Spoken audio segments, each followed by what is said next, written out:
Une question de Laurent qui nous ramène ici, pas en Floride, mais au présidentiel. Est-ce que ça va changer quelque chose sur la bourse ?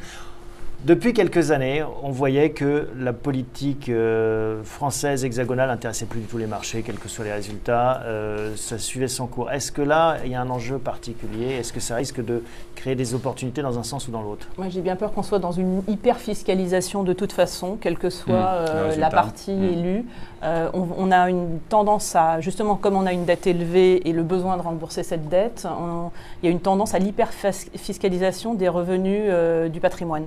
Donc de toute façon, quel que soit le résultat des urnes, on aura malheureusement très certainement vraiment un surplus d'impôts. Alors certes, il faut payer, mais ce que disait M. Sylvestre est très bien, il faut commencer par réduire les dépenses de l'État. C'est-à-dire avant de faire payer les gens, il faut commencer par se demander où on pourrait faire des économies de façon à ne pas avoir à les faire payer autant. Ouais. C'est-à-dire que payer un impôt, c'est un acte citoyen parce qu'on aime tous avoir des hôpitaux sympathiques, des écoles sympathiques pour nos enfants. Voilà, on a une structure importante. Mais derrière, il ne faut pas que cet argent soit mal utilisé. Mais ça, c'est sur la fiscalité, donc sur le côté politique. Mais est-ce que ça a un impact sur les cours déjà à court terme? Est-ce que le CAC va monter, baisser en fonction de l'élection? Honnêtement, je ne pense pas. Hein. Je pense que c'est fini le temps où effectivement il y avait un impact politique. Les marchés sont très internationalisés. Oui, tout à fait. Ouais. Du fait des investisseurs qui sont derrière. Hein, L'élection va avoir un impact sur le taux d'intérêt du marché obligataire. Parce que ça impacte la crédibilité du pays, de son équipe dirigeante et de la politique qu'elle va faire. Et cette crédibilité-là fixe finalement quelque part les taux d'intérêt. Nous avons aujourd'hui des taux d'intérêt qui sont relativement bas parce que nous sommes calés sur les Allemands, parce que ce sont les Allemands qui garantissent le sérieux de notre activité et nous sommes calés. Si jamais on se sépare de la politique allemande, de la ligne allemande, et si on se sépare d'un certain nombre de contraintes de rigueur en matière budgétaire, on risque d'avoir des taux d'intérêt obligataires. Alors si les taux d'intérêt obligataires montent, il y a une corrélation sur les prix. Un impact évident sur les prix des actions, direct. Et un impact négatif. Négatif. Anne nous demande qu'en est-il de la fiscalité des produits financiers? Est-ce que ça va changer en 2012? Est-ce qu'on a déjà toutes les mesures, une visibilité, ou est-ce qu'on est encore dans le flou par rapport à ces questions? Est-ce qu'on sait à quelle sauce, quand on est investisseur en bourse, on va être mangé après le 7 mai? Alors, pour l'instant, on connaît la donne, mais le problème en France, c'est l'instabilité fiscale. C'est-à-dire que, la fiscalité en France n'est pas simple parce qu'il y a des niches partout. C'est-à-dire toujours des niches fiscales un petit peu partout. On met des couches. En fait, on n'a jamais remis à plat le système fiscal en France. On ne fait que mettre des couches et des couches et des couches. Et il y a un moment, ça devient tellement complexe que l'actionnaire individuel, après, ne s'y retrouve pas. Et puis, il y a ce problème de stabilité. C'est-à-dire que comment voulez-vous motiver les personnes à investir sur quelque chose quand il ne sait pas si demain, il sera doublement fiscalisé? Alors qu'il y a un risque en plus. Donc là, il y a un paradoxe français aussi. On fiscalise ceux qui prennent des risques dont on a besoin. Oui, c'est ce qu'on disait tout à l'heure, d'où l'intérêt du PEA, hein, on ne le dira jamais assez. Hein, Une question de Louis. J'aimerais faire partie d'un club d'investissement à Marseille. Où puis-je trouver une liste des clubs qui accueillent de nouveaux membres?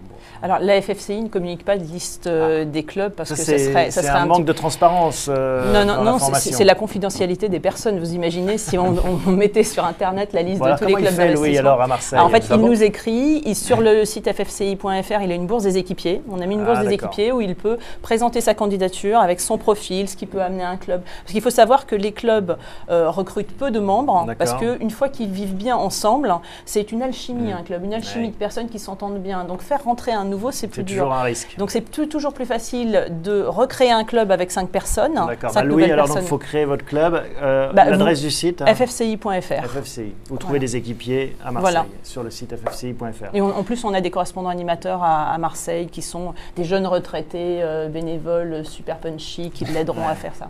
Question à nouveau sur ce contexte de crise de la dette aussi. On a vu la Grèce, Portugal, Espagne.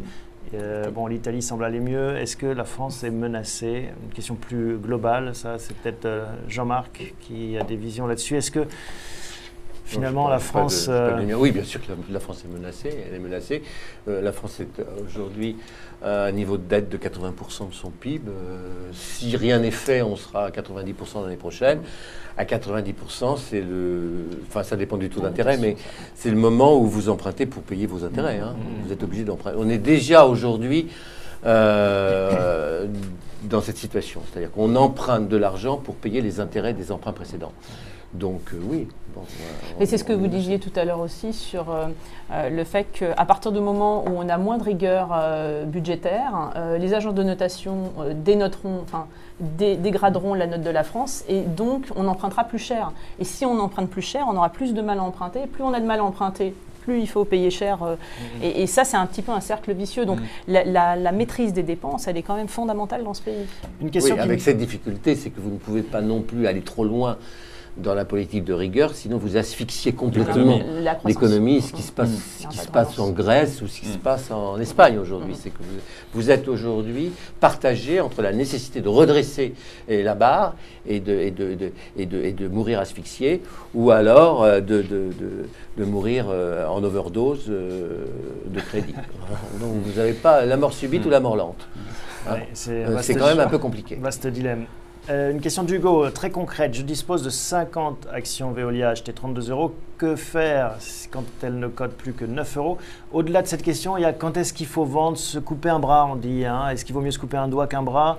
Est-ce qu'il vaut mieux vendre en se disant pas vendu, pas perdu aussi? Enfin, on ne sait pas bien. Là, on parlait de la difficulté de vendre. Oui, vendre quand ça baisse, c'est encore pire. Encaisser le moins-value. Bien sûr, mais je pense que voilà, il faut mieux se couper la main que le bras. Je pense que là, il aurait fallu réagir certainement un petit peu plus tôt. Là, on attaque presque la rotule. Là, donc, on attaque exactement mais bon, voilà, c'est plus facile à dire après que pendant qu'on est dans la situation. Mais alors, plus globalement, pour répondre à Hugo, est-ce qu'il y a quelque chose déjà quand on a acheté à 32 et que ça vaut 9? Là, qu'est-ce qu'on fait? On se dit que qu'est-ce qu'on fait dans les clubs d'investissement? C'est quoi la règle d'or dans ces cas-là? Les clubs d'investissement généralement se votent en fait un cours de sortie assez souvent. C'est-à-dire qu'ils choisissent une valeur avec un objectif d'investissement. D'accord. C'est très important. Et dans ce cas-là, quand ça a perdu autant, le club serait sorti un peu avant 9, certainement. Et quand on tombe à 9, en fait, l'idée qu'il faut se poser là-dessus, c'est qu'est-ce que j'aurais fait avec le même argent si j'avais vendu ma ligne, j'aurais pu le réinvestir ailleurs. C'est comme ça qu'il faut réagir. Essayer de reprendre l'ascenseur dans l'autre sens. Voilà, pour se dire, on ne va pas attendre éternellement. Il y a un moment, il faut que je reprenne cet argent et que je le réinvestisse pour que ça ait du résultat. Et pas attendre dans le vide. C'est toujours très compliqué parce qu'on se plaint toujours de perdre, on ne se plaint jamais de gagner. En général, vous allez avoir plein de questions de gens qui vous disent j'ai perdu tout le monde, mais il y en a assez peu de gens qui se disent j'ai gagné. C'est comme le banquier, il vous appelle quand vous êtes à découvert, il ne vous appelle jamais quand vous êtes en excédent. Ouais. Le monde merveilleux de l'argent. Une dernière question peut-être, ou un mot de conclusion pour vous tous concernant ça, investir en bourse en 2012. Ça reste une bonne idée ou est-ce qu'il faut attendre ou est-ce qu'il faut voilà? Il faut commencer à investir à un moment quand on prépare son avenir. À force d'attendre, des gens attendent depuis 20 ans de comme commencer à investir. Voilà. Exactement. Il y a des gens qui voulaient acheter leur appartement il y a 20 ans et qui trouvaient que c'était cher il y a 20 ans et maintenant ils trouvent que c'est d'autant plus cher. Et bien c'est pareil pour les actions. Il y a un moment, il faut commencer le process en commençant par se former, en commençant par voir les grandes règles de gestion de portefeuille et après sélectionner ses valeurs. Et c'est vrai qu'on disait tout à l'heure, ne pas investir dans des valeurs ou des produits qu'on ne comprend pas. Alors, on ne demande pas de comprendre le fin mot de l'histoire, on demande de comprendre le mécanisme général et ça empêcherait un grand nombre d'erreurs des personnes s'ils n'investissaient que dans des produits qu'ils comprennent. Bertrand, un mot de conclusion. Je suis tout à fait d'accord. Et puis, il ne faut pas hésiter à échanger, à parler avec son broker, à l'appeler. Il ne faut pas rester seul derrière son écran. Quand on est face à une situation comme on voyait à l'instant, il ne faut pas attendre qu'on aille vers la catastrophe. Il faut réagir avant. Il faut se fixer des règles de bon sens avant d'investir sur les marchés et s'y tenir. Ça, c'est important, vraiment s'y tenir. Jean-Marc, un mot de conclusion. Banal. 1, c'est pas la fin du monde. 2, il y aura toujours des besoins fondamentaux à satisfaire, donc on aura toujours besoin d'une activité économique. Je trouve que les entreprises françaises, notamment les grandes entreprises françaises, sont assez bien positionnées sur les marchés en forte croissance. On a des champions du monde. On a des champions du monde qui sont un peu anciens. Bon, et on manque de champions du monde dans les nouvelles technologies. Mais enfin, on a des champions du monde en Chine, en Inde et partout. Et donc, ces entreprises-là, elles vivront toujours. Et puis, troisièmement, je trouve qu'aujourd'hui, les marchés sont quand même pas chers parce qu'on est à moins de 3005. 3005, je me souviens, c'était la valeur du CAC il y a 10 ans, quoi, non? On est monté à 7000, je Hein? crois, au plus haut en 2000. Ouais. Donc, L'actif net des sociétés est souvent supérieur en Oui. fait à la valorisation boursière. ah, bah, Ouais. bien sûr. Ça, Donc, le voilà. prix de la flotte Ça, d'Air c'est France sûr. vaut plus cher que la société. Air France vaut 1,3 milliard en ce moment en bourse. Ouais. Merci à tous les trois pour Merci. votre participation, toutes ces réponses, et merci à vous, internautes qui avez suivi cette conférence en direct, et à ceux qui ont posé des questions. Merci, on se retrouve très bientôt pour une prochaine conférence en live. À bientôt.